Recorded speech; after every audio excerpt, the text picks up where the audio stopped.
सरगुजा लुंड्रा के ग्राम तुरियाबीरा में जन समस्या समाधान चौपाल का हुआ समापन। लुंड्रा विधायक सहित सभी विभाग के अधिकारी एवं कर्मचारी रहे उपस्थित। समाधान चौपाल का अंतिम दिन है।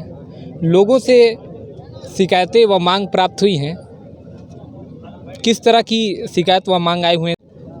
जैसे कि अभी जैसे गर्मी का मौसम है, हर पारा मोहल्ले में हैंडपम्प की मांग जो है अचानक बढ़ गई है, जबकि शासन के द्वारा एक बहुत ही महत्वाकांक्षी योजना है जल जीवन मिशन। इसमें हर एक घर में शुद्ध पेयजल पहुंचाने का व्यवस्था है, लेकिन उनको तत्काल चाहिए। तो ऐसी स्थिति में थोड़ा सा दिक्कत होता है, लेकिन जहां पर बहुत ही आवश्यक है और जब तक जल जीवन मिशन पूर्ण होगा उसके पहले तक उनके सामने पानी का बहुत ज़्यादा समस्या हो जाएगी। ऐसी स्थिति में हैंडपम्प भी स्वीकृत किए जाएंगे। तो इस तरह का समस्याएं हैं और समस्याओं का निराकरण समुचित रूप से हो रहा है। मांगे तो आ रही हैं सभी प्रकार की, तो क्या सर इसका 100% निराकरण, जो मांगे जो जिनका निराकरण हो जा रहा है और जो मांगे बच जा रही इनका 100% निराकरण हो पाएगा? इसमें ऐसा है, प्रक्रिया के तहत है, जो इस स्तर पे जिसका निराकरण हो सकता है। छोटी मोटी समस्याओं का जो है इसके लिए ये लोग कार्यालय के चक्कर काटते रहते थे। शिविर स्थल में ही उनका ऑन द स्पॉट पूरा निराकरण हो जा रहा है। और सर मांगे जो थी फाइलों में सिमट कर रह जाती थी, तो सर मैं आपसे मैं संजय कुमार दुबे, मुख्य कार्यपालन अधिकारी जनपद पंचायत लुंड्रा। आम जनता को हमेशा इस बात की शिकायत रहती है कि शिकायतों का ठंडे बस्ते में डाल दिया जाता है, जिससे उनके काम अधूरे रहते हैं। इस संबंध में आप क्या कहना चाहेंगे? इस संबंध में हमारे ज़िले के संवेदनशील कलेक्टर हैं, कलेक्टर सर के निर्देशानुसार यहाँ जन चौपाल का यहाँ पे आयोजन किया गया है पूरे ज़िले में। उसी क्रम में हमारे लुंड्रा जनपद में भी जन चौपाल का आयोजन 25 तारीख से लेकर आज दिनांक तक किया गया था और आज यहाँ पर तुरियाबीरा में इसका समापन किया जा रहा है। मैं आप लोग को बता दूं, जितने सारे आवेदन प्राप्त हो रहे हैं हमारे यहाँ जन चौपाल में, कलेक्टर सर के निर्देश पे सारे आवेदन हमारे ज़िला के में भेजे जाते हैं और ज़िला में से सारे आवेदन विभाग प्रमुख हो जाते हैं। ये इसीलिए जाते हैं कि सारे आवेदन जो है उसका निराकरण स्पॉट पे यहाँ जनपद स्तर पे कर पाना संभव नहीं होता है, क्योंकि बहुत सारी उसमें मांगे होती हैं, तो जिला स्तर से निराकरण हो सकता है। तो कलेक्टर सर के निर्देश पे सारे जो है अंबिकापुर में डिस्ट्रिक्ट पे जाते हैं, वहाँ से सभी विभाग प्रमुख के पास जाते हैं और उनको ही भेजा जाता है। तो विभाग प्रमुख के पास जितने भी सारे समस्याएं जाएंगी, निश्चित रूप से आप मानिए कि उसका सारे का समाधान होगा। जनपद स्तर पर इन समस्याओं के समाधान के लिए कौन से विशेष उपाय किए जा रहे हैं और आपकी पहल क्या होगी?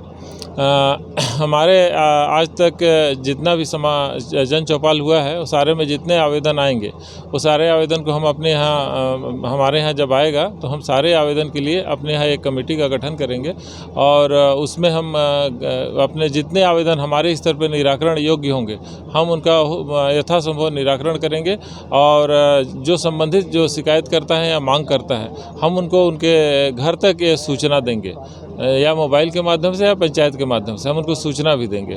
और इसके लिए हमको जांच करने के लिए अगर उस ग्राम में जाने की आवश्यकता पड़ी तो हमारी टीम जो है उस ग्राम पंचायत में भी जाएगी और वहां पे जाके भी इसका निराकरण करेगी ग्राम पंचायत। जी सर, जैसे कि सबसे बड़ी समस्या जो है 60 वर्ष से अधिक बुजुर्गों की पेंशन की है, जो ग्रामीणों का हमेशा आरोप रहता है कि मोर पेंशन हर नहीं भरी।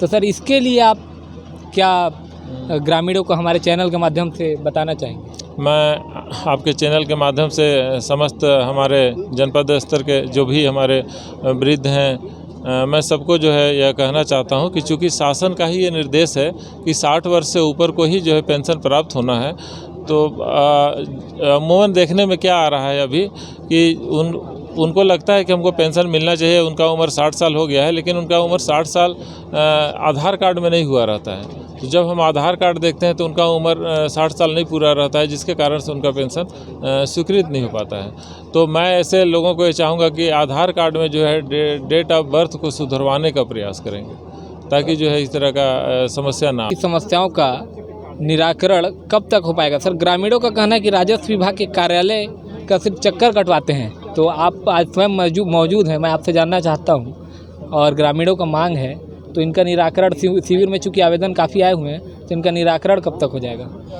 हाँ, देखिए विभिन्न प्रकार के आवेदन आते हैं, जैसे खासकर जैसे B1 वाचन होता है तो फौती नामांतरण वाले आते हैं। तो फौती का क्या है कि इश्तिहार 15 दिन का होता है, तो कुछ समय निर्धारित होता है। तो ये हमारा कोशिश रहेगा कि हम 20 दिन लगभग में इसका फौती निराकरण कर देंगे इश्तिहार जारी करके। और त्वरित निराकरण में ये होता है कि जैसे किसी का नाम में त्रुटि B1 में, या किसी में जाति में त्रुटि OBC है तो जनरल लिखा गया, या किसी का जैसे जनरल है तो ST लिखा गया, तो ये त्वरित हो जाते हैं। तो ये ऑनलाइन अपने ID से पटवारी ये कर देते हैं, तो इसका त्वरित निराकरण कर दिया जाता है। और त्वरित निराकरण में जैसे आय जाति निवास के प्रतिवेदन भरने का रहता है, वंशावली भरने का रहता है, तो ये सब त्वरित हो जाते हैं। बाकी जैसे अविवादित मामले हैं, जैसे फौती का भी अविवादित ही रहता है, कभी कभी कोई आपत्ति आ जाता है, जैसे बंटवारा भी अविवादित है, तो ये भी जैसे हम पटवारियों को बंटवारा सूची के लिए भेजते हैं, और जो अविवादित रहता है वो भी 1 माह में लगभग हो जाता है। और जिसमें कुछ त्रुटि रहता है, कुछ आपत्ति लगता है, तो 3 माह, कभी कभी ऐसा स्वत्व का मामला आता है तो फिर 3 माह सिविल कोर्ट के लिए स्थगित हो जाता है। ऐसे मामलों में 6 माह 9 माह तक जाता है।